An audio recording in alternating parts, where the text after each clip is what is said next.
Welcome, everyone. It's great to have you here. Today, we are digging into a space where a lot of teams are quietly stuck. We're staying compliant in modern development environments without slowing things down or burning out your engineers. Security and compliance should reinforce each other. But when code is being deployed daily, half of it is potentially LLM generated, and your audit trail lives in the spreadsheet. Now that relationship starts to crack.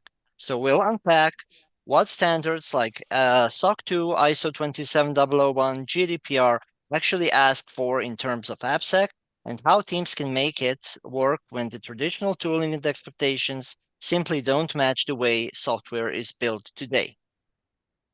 One thing we've seen at Bright is that dynamic CI integrated validation not only speeds up remediation, it also gives you continuous audit readiness so that security isn't something you scramble to prove after the fact. Now, joining us today, the first of our panelists is Troy Fine. He's co-founder of Fine Assurance, a CPA firm that guides SaaS companies through frameworks like SOC 2, ISO, and HIPAA without forcing them to halt innovation. He's a CPA, CISA, and CISP, and one of the rare auditors who actually gets along with the people he audits.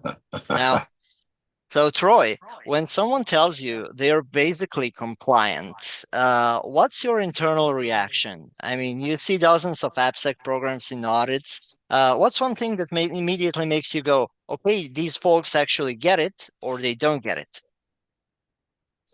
It's the first thing I notice. It's the people running the program.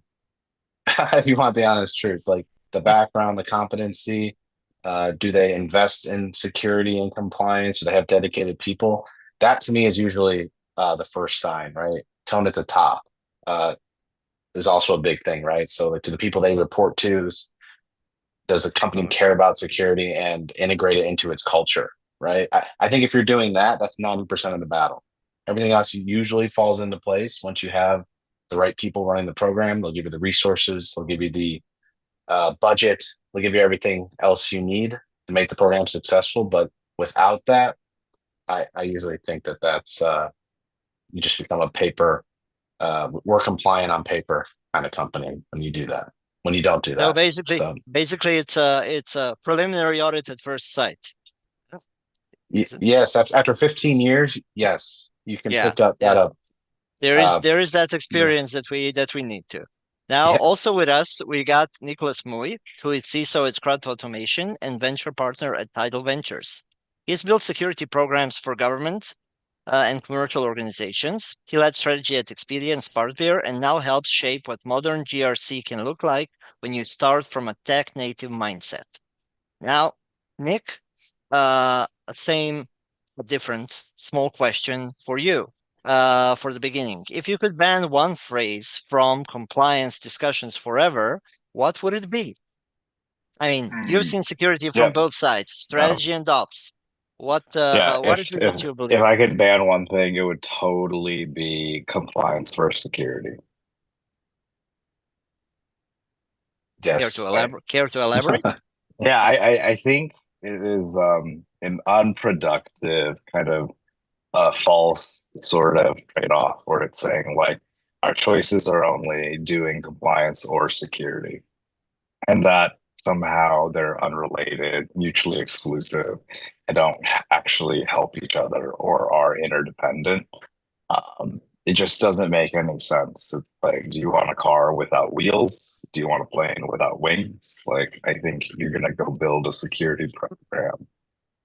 I would imagine there's a point to why you are building it, and that there is some kind of risk that your company has. There's some kind of external requirements for how your business operates. Because of that, then you're actually going to need some kind of GRC program to really just, I think, capture that. And there's the reason it exists. Um, I was like, you have a security program without a plan. I mean, and I say all this like tongue in cheek because I think, for one reason or another, a lot of people do. But I think they might save themselves some effort if they actually knew what the point of their program was and where it was trying to go. Well, obviously, compliance and security cannot live without each other, and that's also something that Troy pointed out from the audit perspective. Now we're gonna we can see here a number of a number of numbers illustrating compliance challenges that are actually very frequent in the everyday work. So we have high deployment frequency today, apparently. It's 208 times faster to deploy, and that increases complexity significantly. Also, security struggles to keep pace. 86% of security professionals feels that testing is slowing down development, which obviously is something that shouldn't happen. Now, 73% of organizations report manual processes delay code releases, and there is an emerging AI audit gap. Namely, the frameworks like ISO, SOC 2, NIST, and others largely lack guidance for AI generated code because it's something of a relatively fresh date that the frameworks still haven't kept up with. Now, uh, Troy, if you could enlighten us here, what is it that compliance frameworks actually expect when it comes to application security, especially in light of this data? I mean, is it code scanning? Is it documentation? Is it runtime validation? Is it all of it?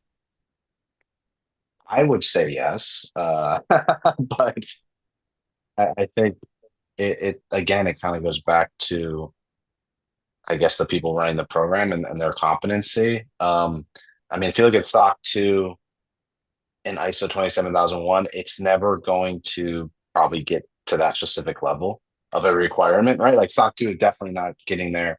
ISO is very high level, right? It's just going to say you should have, I'm just simplifying it. You should have good applications, second, controls in place, and what does that mean, right? What does that mean to a company, right? So to give you all this guidance, like scanning and reviews and testing in your CI/CD and all those things, but it won't require it. So I believe when I'm doing an audit, we always ask those types of questions, and we want to dig in and get to the nitty gritty of that. But I would say that most compliance frameworks are probably not going to that granular of a level. And unfortunately, when you don't dig to that level, the auditors might not dig to that level either if they're not competent and understand true risks. So, um, I wouldn't rely on compliance from that perspective, um, if unless you have the right people that understand what Nicholas was saying before. Like, if it's going to work together, you still need to have the right people to understand how to take that interpretation of the requirement and say, well, wait a second, we should have AppSec controls in here. This is a good requirement. It's not telling us how, but we need to figure out the how. And let's actually talk to our engineers, talk to our developers, and figure out what are our controls and how are we doing this right now. Well, I never felt the lack of granularity in audit before, but apparently, if you say so, then there it is in the very frameworks.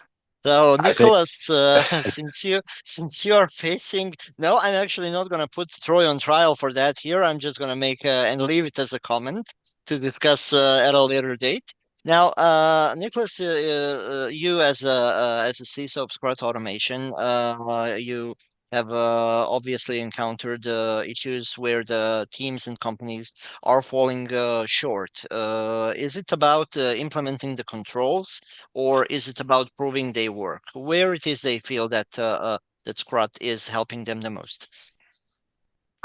Yeah, I mean, I think there's probably like a spectrum of kind of what we see.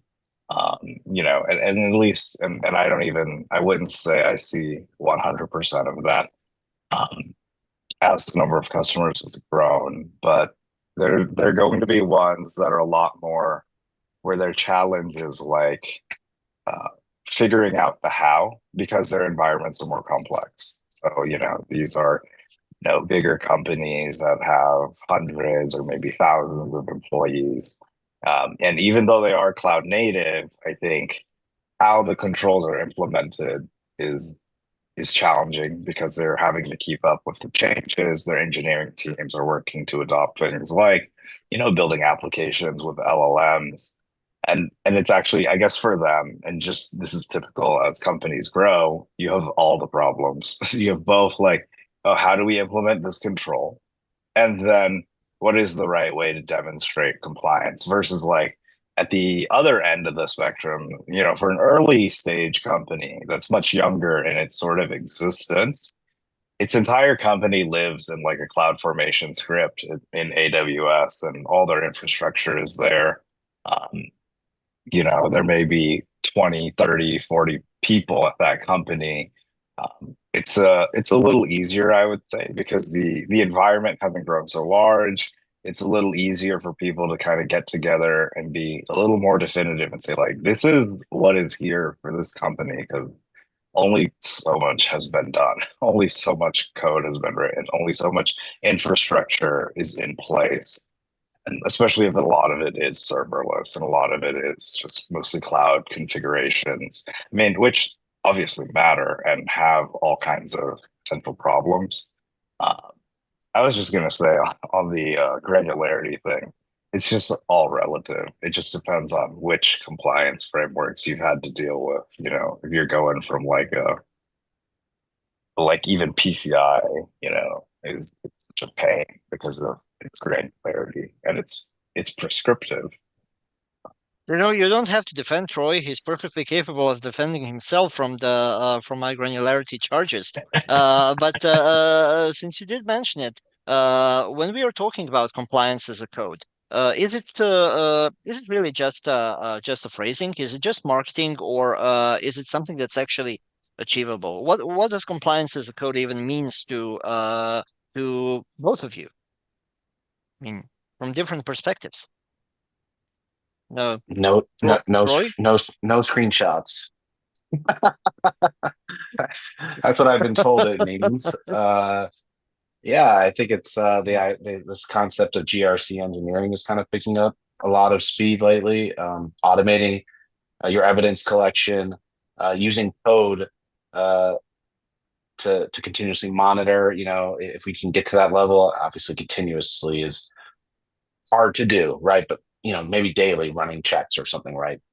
But I think it's just using automation, using APIs, using GRC engineering concepts to make compliance easier to monitor from a GRC perspective, and giving control owners data faster in formats that they can understand, and not having to wait for screenshots to be reviewed or gathered in order to show that a control is operating effectively.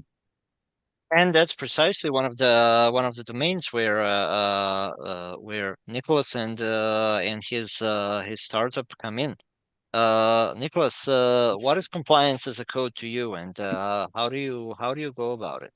Yeah, I'm asking you sure. both as a CISO and Yeah, as a co-founder of Scrut. sure. I'm not a co-founder, but I am the CISO. Sorry.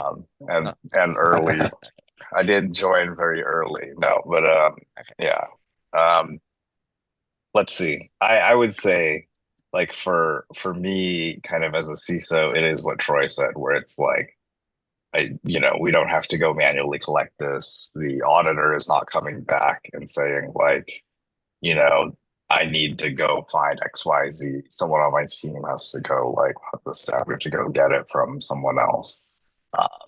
I think operationally, like, platforms like ours at Scrut and what we do is really to, I think before GRC engineering even picked up as a concept, is really to basically take like this concept of compliance code. Because if you think about all the different platforms, we are going actually programmatically collecting evidence in as many places in as many ways as we can. And there's always going to be more ways because for every single control, especially in ISO and SOC 2, there are so many ways these controls can be implemented, going back to granularity, because they're more about what you need to do, not how you do it. And then I think if I were to extend that further though, where I see and where we see that going is really like, are these controls going to be something that someone can interact with programmatically, whether it is using uh, kind of a more AI native interface, or is it using things like the whole GRC engineering kind of I guess interest and kind of passion coming from parts of the community there? Is it something that they can basically, it's like looking at GRC as more like, hey, our controls, or there are certain controls that we basically have an artifact or repository for. And so like being able to basically write controls and push them into like a Git repo and stuff like this. And actually not entirely new, because DevSecOps kind of trend X number of years ago was all about like, how do we take these controls, these security requirements from PDFs and Word documents on intranets into actual like programmatically being able to run it on something. I mean, part of that is like infrastructure. Where is it going to be, and where are you going to run that code against? I think that this really depends on the organization. There are a lot of teams that we talk to, a lot of security leaders I talk to, who don't have a budget to have staff on their team who can go do this. And or is their company necessarily set up in the way to do that? So I think there's always going to be, we're going to need a little bit of all the above. If compliance with code is going to mean something different, basically, to where your company is on a journey, but also what your budget is and like what your kind of needs are, the complexity. Does it make sense? I think it's obviously a cool way as a technologist. Like that'd be the ideal way to do it. Um, Well, in when you're speaking about code being aligned and compliant and free of issues, one thing we found when building Bright Star is that proving remediation is just as important as doing it, and that's one of the things that we were focused on because if your fix isn't validated dynamically and tied to the commit, then it's not really evidence. And for audit purposes, obviously, evidence is something that would, be first and foremost. Formality like policy isn't in the focus. Am I correct, Troy? Now, be nice to me, even though I objected to granularity. I think you know what you're doing. So there you go. That helps. Helps the audit go smoothly when there's somebody who knows how to do this. Were you asking if you need evidence instead of just a policy? Was that the main question Well, from well, our that's perspective? no. It's basically about how important is evidence and how deep as an auditor would you go to find it? Would it be a sufficient thing for you that something information that something has been fixed, or do you actually go as deep as to check it and make sure that it's fixed? Gotcha. Um, I would want to understand how the company validated that it was fixed. So, so is there documentation to show that somebody internally validated the fix? Uh, what level of evidence do you need to validate that? I think that's goes back to individual companies and how they document that. Saying And it's fixed, individual auditors, I presume. and individual auditors, right? Like, what's the rigor of the auditor? What's the risk? As an auditor too, like, I think you have to understand the risk, right, from an audit perspective, not just of that specific control, but of the company as a whole, right? I mean, somebody dealing with highly sensitive data, in my opinion, should require a more rigorous audit because there's just more inherent risk to that company if something were to happen. Whereas if it's very less sensitive data, I'm probably going to accept different evidence for that control for that company, if you want the honest truth, because not every company has the same risk posture, even just based on the data they collect, the complexity of their systems, uh, the complexity of their customers, all that kind of plays a role. So a good auditor, in my opinion, always will actually have an answer depends to that question because they should be treating every company different based on inherent risks. Thank you. Now, well, obviously that's an approach that we can rely on to be part of most of the audits that are conducted by you and your colleagues. So it's an advice that's worthy of listening to. Now, I'm throwing some, as you can see on the screen, I'm throwing some numbers at you about compliance as a code and some data that actually speaks volumes in that direction, meaning that teams with automated scans find 4 times more vulnerabilities in pre-production, and that when it comes to DevSecOps, the breach costs can be reduced significantly. Namely, the data states that high adoption saves an average of 1.68 millions on data breach costs. When it comes to DevSecOps, and oh, we have a poll. That marketing is not so subtly reminding me about. Okay, so okay, I'm gonna stop quoting numbers and I'm gonna switch to the poll. What we are going to ask our listeners is and audience, where does your biggest compliance pain come from? And how does your team validate security in AI generated code? For example, Copilot, Cursor, or whatever it is that you're using. Now I gotta remind you, Troy, Nicholas, we cannot vote. Obviously, I would have my choice, but we are not able to make it. So ChatGPT was your choice, right? Public ChatGPT. I'm not going to.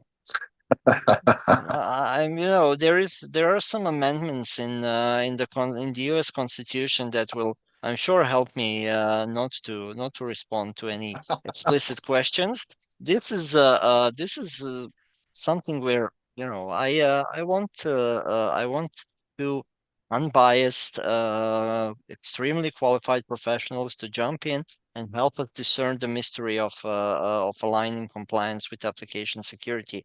And that's something that I believe you have been doing very efficiently so far. So I'm hoping that we are eventually going to get a result of this poll. Until then, I'm going to wrap what I already mentioned, and that is that high rate of DevSecOps adoption reduces breach costs. Now, very brief questions to both of you.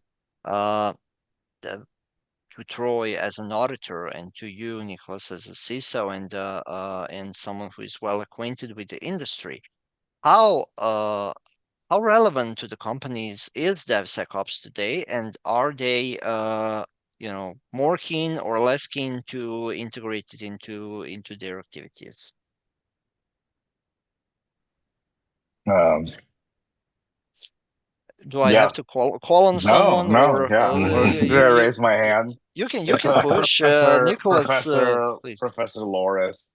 I think the funny thing, I didn't remember what your slide said. So when I mentioned DevSecOps, I was just purely coincidence. But I've been doing this for a long time. I think what's interesting is for a while, this was, and credit to the people, there were a number of individuals who really, I felt like, helped kind of push security engineers and security professionals to like look at DevSecOps and all these different practices where it was funny. It was like compliance as code because it's for a lot of security engineers, when I first started out, we just didn't like doing compliance work. Like compliance team would come in and say, external assessor is going to be on site for PCI, auditor is going to be on site for SOC 2 audit. And we'd be like, oh my goodness. And everyone would like hope they didn't draw the short straw to get in the interview for a control. And because the control owner happened to be missing when the auditor was on site. But I think that was our sort of in the past, and we were naive. I think now a lot of those practices though about like how do we integrate testing into the pipeline? How do we do these things so it's not like after the fact, out of band? I felt like when I first got into the industry, so many things were out of band. It would be like, oh, we ran this scan on this repo, like who knows where the repo is now, though, by the time we finished the scan, and the scanner we were using was so awful and so painful to compile everything. And now I think a lot of those practices are just things people do. They don't call it DevSecOps. I think a lot of practices have just been adopted as like, what does modern security look like, especially for a software company, a lot of software. It just makes sense to have, I think, a little more that's integrated into your CI/CD pipeline.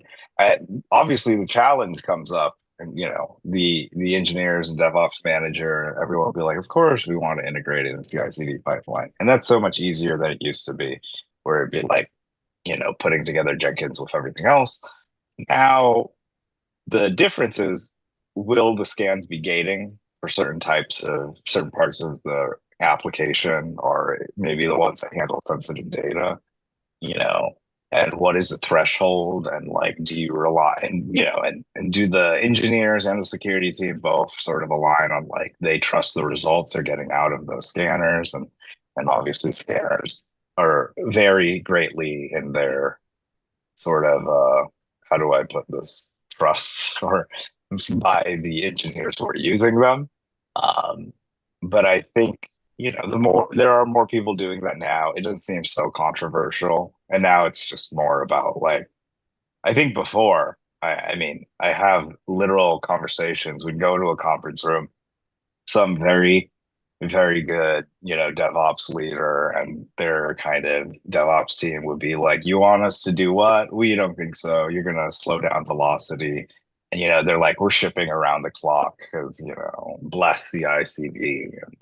Um, and then we would like basically beg them to like kind of get stuff into the pipeline.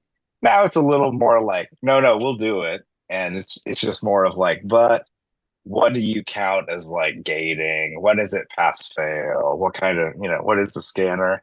The scanner they feel like they can trust or doesn't find as many things, or the scanner that finds too many things but doesn't help them fix it also isn't really helpful either. Just finding more things, right? Add that to the pile. I got findings from this tool, can't fix it in time, takes sprint time. Oh, findings from this pen test. No, well, why do it monthly if you're never going to fix it monthly? I, Yeah, I think, you yeah, gotta have a wholesomeness, and you gotta have yeah, a completion at some point. So you gotta yeah. have it all in one neat package. And obviously today we have a very strong challenger to DevSecOps in general, and that's AI generated code. Again, I'm throwing numbers at you, but it's really it's with the best of intentions. The research indicates that up to 46% of new code is AI generated through some of the AI code generators that are currently available on the market. And what actually presents maybe the biggest problem is that NYU researchers found that vulnerabilities are present in 40% of security critical AI generated tasks. Now, obviously, that's something that that raises some alarm, especially as AI generated code is becoming normal. Uh, Now, this question, I think, is perhaps more suitable for Troy. Are auditors asking different questions or today, or are they still treating everything within development life cycle as a normal human generated code, human written code? Ah, yeah, no, I would say whether it's AI or human, the auditor is probably not getting to that. I don't think it changes the audit, I guess, is what I would say, right? I mean, whether a human's generating the code or AI is generating the code, the question then becomes like what you just said, like, how do you know there aren't vulnerabilities? I would ask the same question whether a human did that or a machine does that, right? Um, I think where it gets interesting is when someone says AI generated the code and we used AI then to review the code.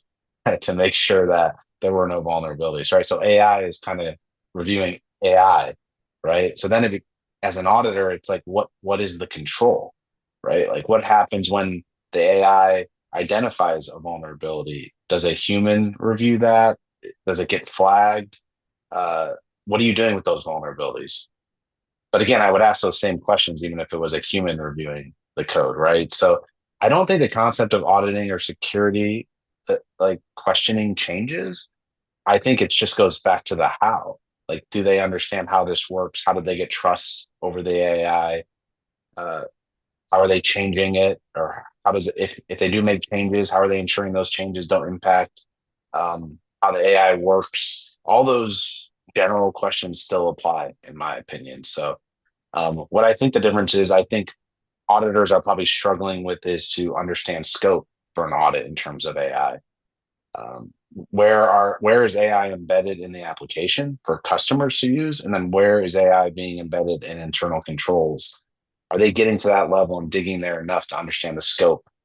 Because when you have to, in order to design your control testing, you really have to dig in and understand how Okay, a control works. but I understand that that the standards that are the frameworks that are in use today are not yet substantially addressing AI generated code as a specific aspect of development. However, if we take into account that a lot of AI generated code is today in the products that ultimately are made available to the public, do auditors care or check if there's human in the loop, or is it something you know that's assumed based on all the practice that's been present until these days? When you say human in the loop, you're saying in the application. Someone to check, review, and validate that things are ultimately fixed, that vulnerabilities are remediated, and that the final version of the code is clean as a whistle. Do auditors, in your experience now, this is not a judgment. It's not like I'm calling you out. It's just a question born out of curiosity. Do auditors even um do they delve into that at all? Is it becoming, or does it have a tendency to become part of the practice? I'm asking because my follow-up questions again for you and also for Nicholas from CISO perspective would be, do you think that audit standards, the frameworks and standards that define frameworks are evolving fast enough for the way modern code is written? And the way modern code is written, it's present in the numbers that are shared on the screen. Yeah, I mean, well, client frameworks are very slow to adapt always. So, I mean, I think the short answer is I haven't seen any updates really to any frameworks specific to AI recently, or how that's going to impact anything. Um, so the answer is no. I Are guess you short answer is afraid? no. Are you afraid, Am I Troy? afraid? Because no, it says Afraid of no. AI? This is legitimate research that states that 20% of audit and compliance professionals lack confidence in addressing AI risks and are therefore avoiding tackling those particular issues during audit. So they're not opening that can of worms during audits. Now, when I say "Are you afraid?" I'm not. I don't mean you personally, but you can respond to that if you want. That's also cool. But I'm talking about auditor community as general. Is it is the lack of AI being addressed in frameworks something that in a way helps auditors not to have to dig in too deep into that particular issue? Did I confuse you now? Because Troy, Oh, maybe he's frozen. That's why. I hope my question didn't cause him to No, become frozen. yeah, yeah. I was just gonna say, I Still hear you think it guys. would be tricky I can still for. hear you Oh, Uh, guys. Troy you can is hear us. Oh, Troy. he's back. Troy. Okay, he's back. Yeah, yeah, I So, was hearing you guys. I don't know what's going on there, but so what's your uh, opinion? What's yeah, your I opinion don't. there? Yeah. Yeah, afraid. I mean, I'm not afraid of it, but I think it's just, auditors have never had to do it before, right? I've never. So we're building the plane as we're flying it, right? From an audit perspective, right? So, um, I think it's probably more lack of knowledge on how it works is probably more than anything. Why people aren't asking about it. Um, but I think I don't think you necessarily need to like understand like, hey, this code was made with AI and how does that impact risk. I think it's understanding what questions do I have to ask to determine that the company considered the AI risks when they started implementing the AI, right? And then build controls around that. Um, I think it's just a lack of not wanting to dig in and spend more time on the audit potentially, right? And that requires more planning, and when I have to do more, it just takes more time. But I don't think it's because people are afraid. If you want the honest truth. Okay. So it's not about being afraid, but could it be about evidence? I mean, can dynamic validation of security fixes stand up as audit evidence? You did mention that at some points you gotta ask, is someone looking into this code? Is someone reviewing this code? Is someone making sure that these things are fixed? And who is doing it? What would it take to make dynamic validation that doesn't have human in the loop credible in tech Mm. industry? Is it even possible at this point? Uh I don't have a good answer to that. Yeah,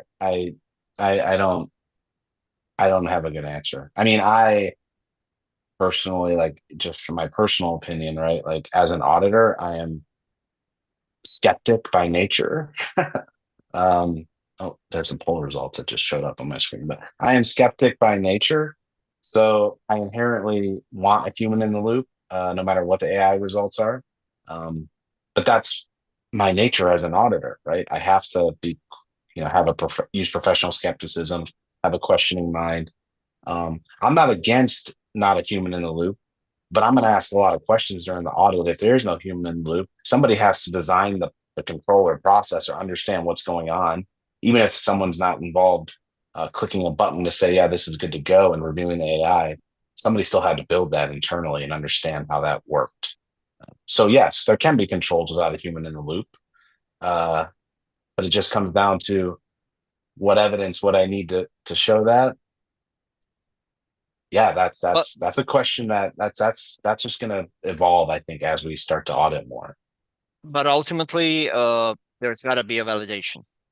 I mean, without runtime validation, you can prove that the any generated or AI generated code is secure. Yeah, there has to be some way to show that the AI did those checks, right?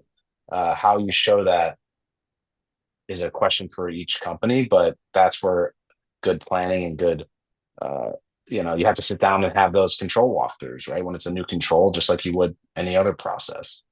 So yeah, there has to be some level of documentation. Doesn't necessarily need to be a human documenting it, but there needs to be some documentation to give us comfort that these checks are being done.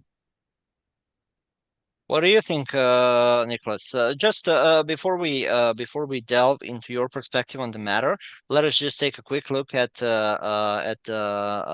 questions and the poll. I think that we are currently, from the very start, in the process of responding to what challenges are the controllers, auditors facing with AI revolutionizing the industry. Obviously, Troy has made some very good points there, and by the end of the session, I'm sure that we are going to answer even more of various points from that very broad question. Now, when it comes to Paul, the biggest compliance pain apparently comes from manual evidence gathering, audit delays and rework, and let's uh, uh, let's take a look at that, and this time from from CISO perspective. Uh, Nicholas, when it comes to compliance, what are your biggest pain points? Do you are you aligned with the audience, or do you have your personal favorites here? What was the top one again? Manual evidence collection. Yeah, and audit delays and rework. Yeah, audit delays and rework. I mean, I think one of the bigger points since we're a younger company is developing, I think, the relationship and understanding with an auditor that I think understands software businesses very well, and understands cloud native software businesses. Uh, I think we spent like the evidence collection, all that stuff. Obviously, that didn't take so long. The back and forth with the auditor on like how our business works and what kind of risks we're worried about and why we don't have a fleet of physical firewall devices because we don't need them. It just, I don't know where I would put them. Where would I carry these firewall devices? Where are the racks for these firewall Hmm. devices? I started out my career installing like physical firewalls in MDF rooms, so like I know what they are. I just told the auditor, I was like, "Look, man, like we don't have these," and he was insistent. Like, no, you just like he's like we're hiding something. Like, no, there's not like a secret data center or office that has all this networking equipment. Um, I don't know. And sometimes the junior auditors working on the engagement that they send to follow up just take everything very literally too. And I think it was just kind of developing that. And I had seen some of this in like 10 years at Expedia over like almost a decade's worth of PCI audits with a QSA. And just kind of how that can go poorly or go well. And it's not because I would just like to say this, and yeah, I imagine, hope Troy would appreciate this. It's not because we want the auditor to go easy on us. We just want them to understand like what our business is and isn't, so that the audit that they do can be the greatest and best audit on the kind of business that we are, because if they help surface and point something out through the course of the audit, that's the whole point. That's something we can go address. But if we spend time, I guess to me, if my team, my staff, and other people in the company who are impacted by the audit spend time to just like explain what we're doing over and over again or how our business functions, and I get we'll have to do that if we're working with a new team, new firm, or this partner is new. Um, but we shouldn't do that every year. So hopefully that won't happen next year, for example, because that's time we're not spending on, I guess I would call it the good stuff, things that matter specific to our risk that we didn't know about that they help point out and that we can get better as a company. But time is not infinite, and so I really think, what is the opportunity cost of going back and forth with you on these like semantics of what we said here and there is like, oh, because we said this, we must have physical firewall somewhere, or we implied something here in this policy. Surely we could have wrote it better so you wouldn't like go on this wild goose chase for something that It we don't definitely have.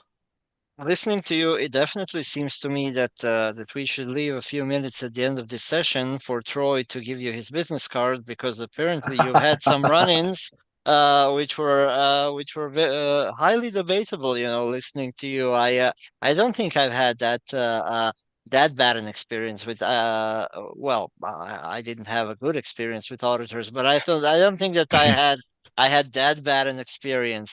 Now obviously, we all have to go through it. All the companies today really require adhering to certain standards or certain frameworks or certain regulations. It's something that, that's it's inevitable. So you have to, one of the first things that customers are asking you, are you SOC 2 attested? Do you have any of the certificates that are, it could be the good old ISO 27001, or it could be one of the new ones that are trending for some reason. But there is always a need to prove that you have security framework and that it's functioning. So obviously, Nicholas, that's where where the company you work at, jumps in. But can you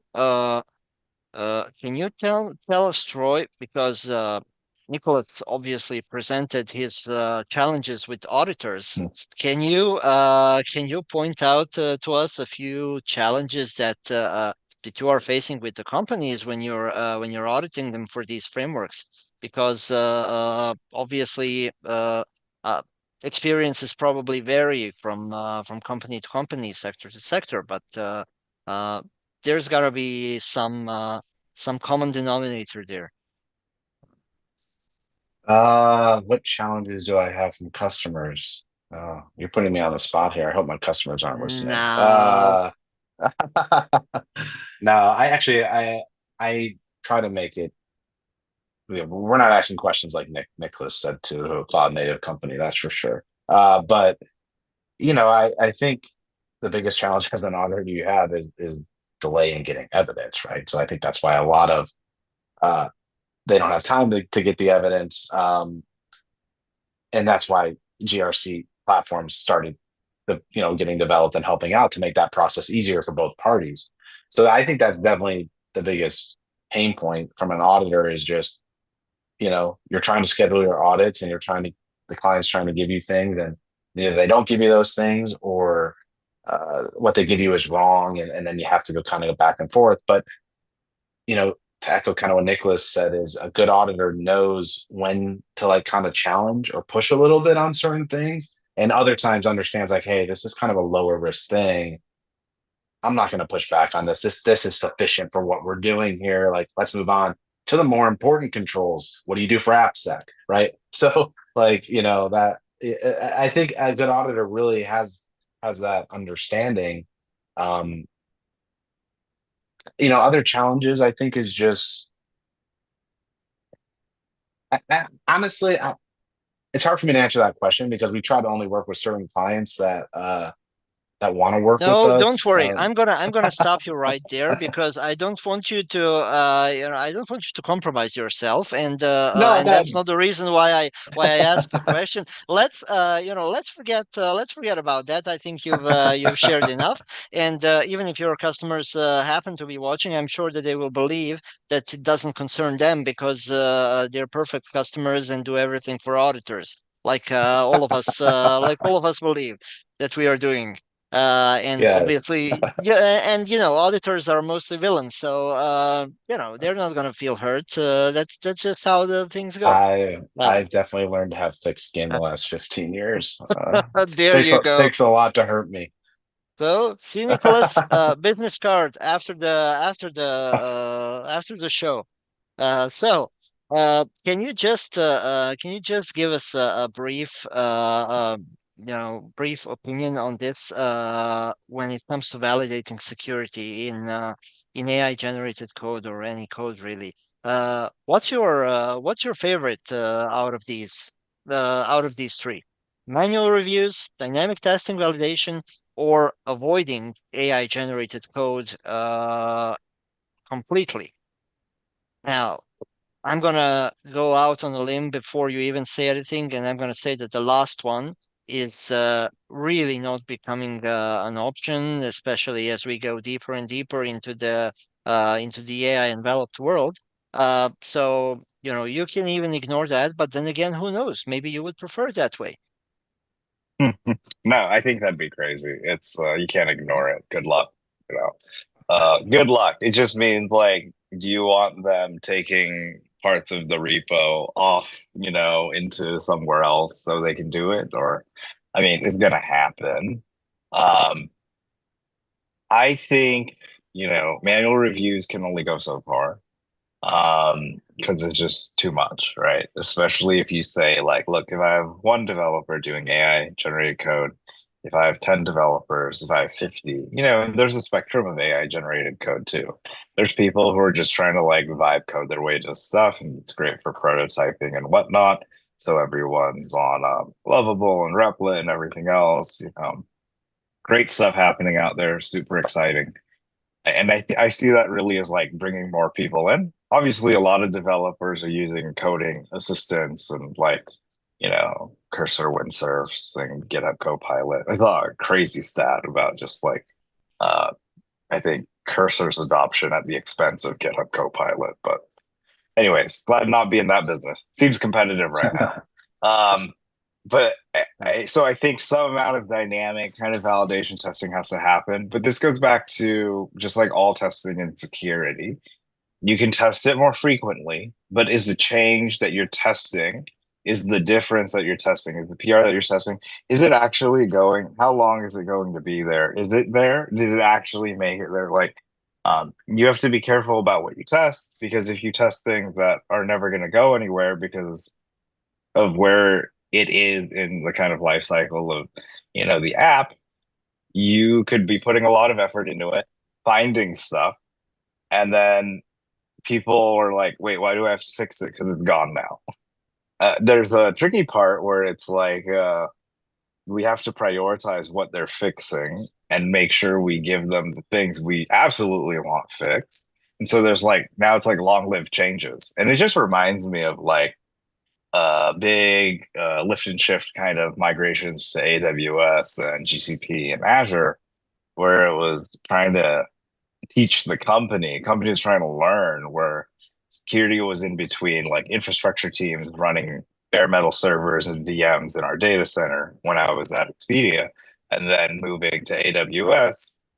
If we move stuff into EC2 servers that aren't going to be around because they're ephemeral or they're part of auto scaling groups, like what do we need to fix? Do we need to fix the like 5,000 instances of that? Or do we need to fix like the image they came from? Do we need to fix like, the chef or puppet script or whatever, and before cloud formation? Or do we need to update the Terraform? Um, and because you have to know what it actually is going to matter. And I think all of that goes back to like AI generated code. Great. We're generating at a huge volume. Velocity is increasing. If people don't understand how their apps work, they failed already. Their job, they're going to fail their job. If you don't understand your business, you can't do risk. You don't know what kind of compliance you're actually going after. People will run circles around you. If you don't understand like what your application does, and you are a security and compliance professional, for a company that has some kind of software that it creates, then like this is not a good place to be right now. There's a lot. There's too much Sure. activity happening Yeah. to try to take an exhaustive approach without using automation itself.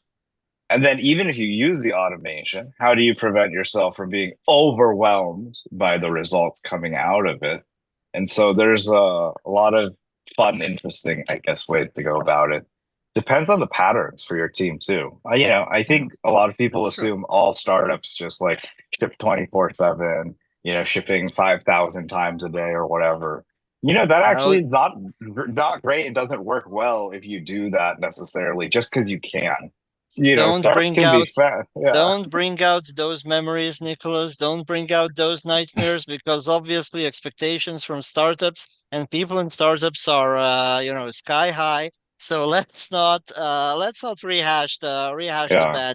the bad We things. love our Let's instead employers. We yeah, that goes without question. I wouldn't yeah. change them for the world. So it's obviously for just I'm receiving warnings on time. We are apparently at the end. So just one quick question for and please quick answer from both of you. If you could change one thing about compliance frameworks or the general mindset regarding those two, what would that be? Speed is not the goal. I think over the last 5 years, speed has become the primary factor to close a deal with compliance. And I think when speed is your only goal, you build something that just, can stand up for 5 minutes and then it falls down, right? So I think we need to get rid of speed as being the goal. TPRM teams need to, uh, give teams, don't make SOC 2 or ISO or whatever other compliance framework the cost, the table stakes in order to even like start talking to a company. That, if you want to use a product and give them time to build a security program that makes sense for them, instead of speed being the goal. I think things So break speed, when it's, so speed and velocity, they would be good means but bad goals. it's good to be fast, but if you're too fast, still think things break when you move too fast. And you know, Fair enough, Nicholas. Yeah, I mean, I think it just you dial that up or down really based on kind of like what your business is and where in your kind of business's existence is it. Um, because you can go fast with the wrong things, even if you're trying to go fast, and then you won't do. It's sort of like a balance. You're gonna have to do enough right things so that you don't fail too poorly, or but you have Are to you go fast opposing? Are enough you that you opposing? can keep up. I'm interrupting my panelists, but it's for a reason. Are you opposing Troy now, and are you actually saying that we do need a bit more velocity because the dynamic requires it of us, or not? Oh, I was saying I think the market demands it depending on the kind of business you're in and where your business is, right? Because unfortunately, some businesses they'll have to go fast enough to exist. They have to make enough money. They have to generate enough revenue with stuff. And I think you just have to be cognizant of that as a security and compliance professional. You have to ask yourself, are you okay with that? Um, and I think it demands even more if that is your kind of what's being forced on you, then you have to figure out where do we prioritize absolutely our best effort as things are moving this way where they will likely break. Um, and you can still, I guess my argument would be like you can get a lot of good done if you know where to do it. If you don't, then I mean, yeah, and things are moving too fast, it's going to be jarring, but could be a good learning experience. So yeah, Fair enough. You weren't quick as I asked you to, yeah. but you were thorough, and that's what counts. So, thank you, Troy. Thank you, Nick, for a real, genuine conversation. For those of you who are watching, either live or who are going to catch the replay, we'll send up a follow-up with key takeaways, links to some of the research, and if you're wondering how to actually operationalize some of what we talked about, especially around dynamic testing, remediation, and CI integration. That's what we're focused here at Bright. Reach out or grab the Bright Star white paper in the follow-up, and hopefully we will get to talk about it some more, one-to-one, face-to-face.